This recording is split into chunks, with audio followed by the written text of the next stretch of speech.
Hey there. Have you ever felt like you've lost the ones you love to death? And perhaps you're at a loss when it comes to your finances or your love life or living the dream? My name is Heather Feather. I am the owner of Rare Bird Medicine, and today's topic is the bounty. One of the things we can do, when we are confronted with grief from loss, we can study Elisabeth Kübler-Ross. She's a foremost expert, is believed to be, regarding grief and the stages of grief. And she'll talk about how one of the stages is anger that may flush up. Denial is where it begins. And then you move swiftly from denial to anger. And so there's these movements that are the natural movements of grief.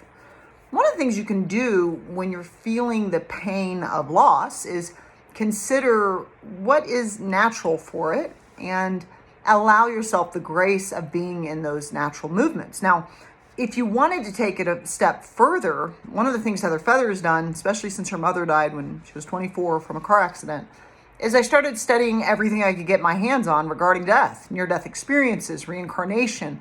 Where does the spirit or soul of an entity go? Do we have one?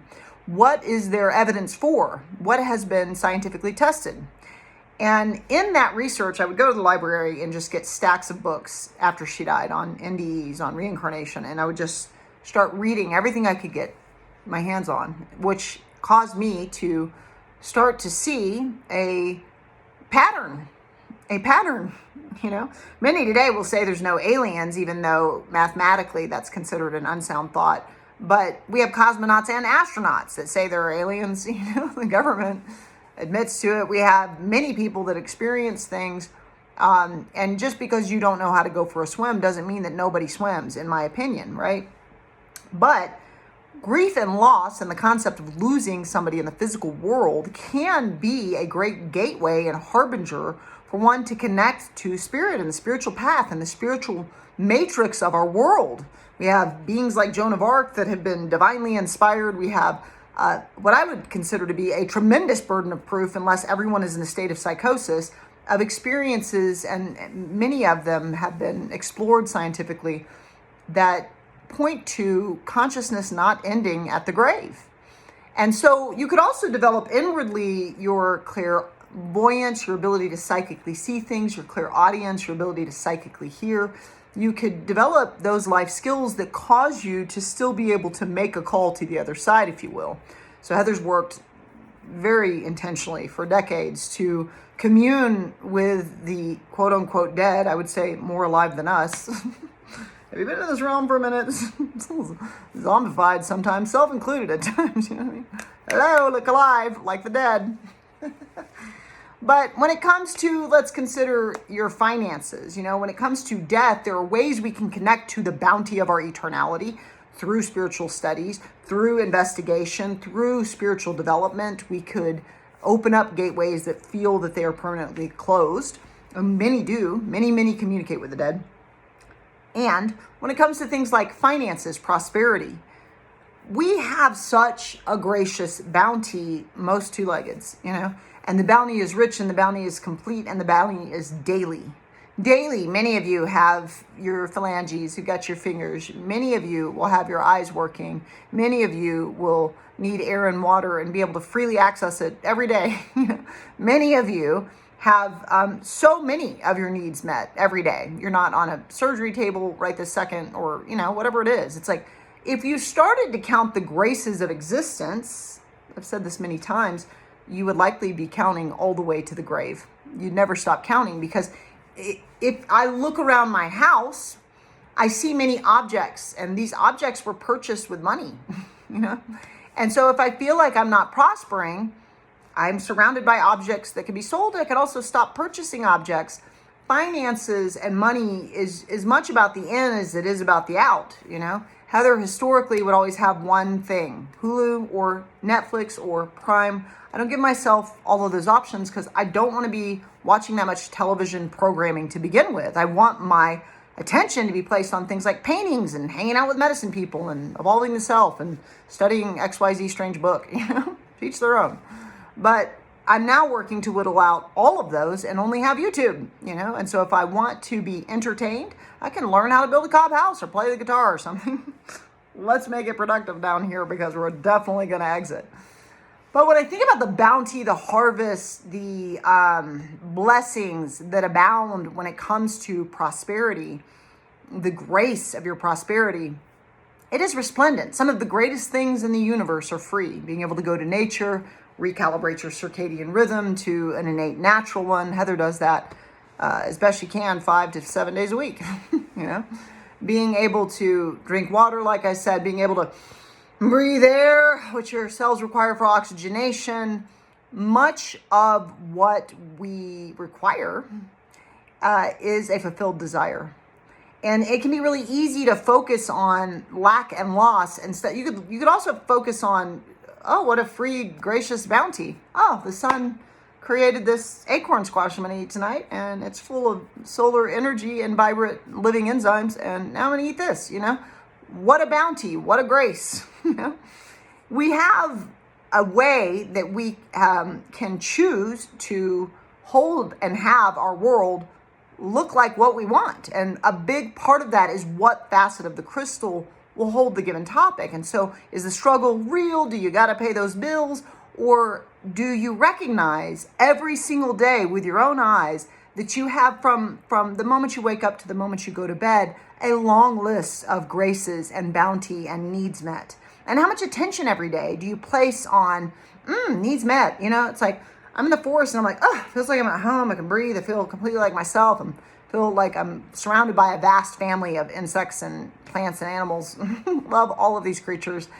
And I can feel how magnificent and large and lovely my nature family is, and the nature spirits, and get to commune with them. And so that can be a very bounteous experience. Or I can just go and be like, yep, trees, So we can harvest more from each moment by recognizing the magnitude of graces that are present in our lives more often, and choosing actively to direct the attention towards the grace of what we seek.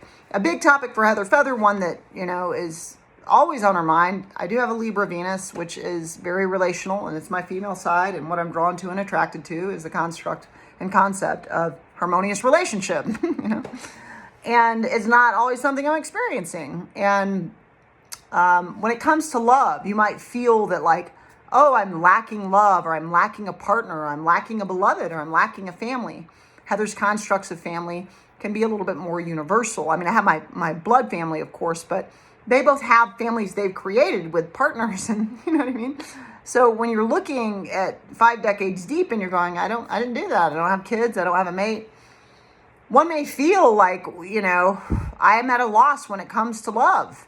And Heather can dip into that frequency for sure. It's like, not so much a poor, pitiful pearl frequency, but just like, really, seriously, we're still like, I feel like I should be holding the hand of the beloved already. Like, wrap it up. I'm not trying to move from grape to raisin completely before I'm with the beloved.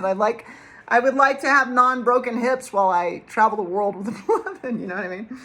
But so I can, like all beings, dip into frequencies that don't ultimately serve what it is I say I want, and that are actually a greater alignment to more digging in on this construct and concept of loss. I'm at a loss when it comes to love. I joined Bumble, I joined a dating site and started communicating with people, and I find it a marvel how often humans don't know how to communicate. Like if a woman contacts you and asks you some questions, one of the things you can do if you're interested, which you are if you match with her, is you can ask her questions, because that's the difference between an interview and a conversation.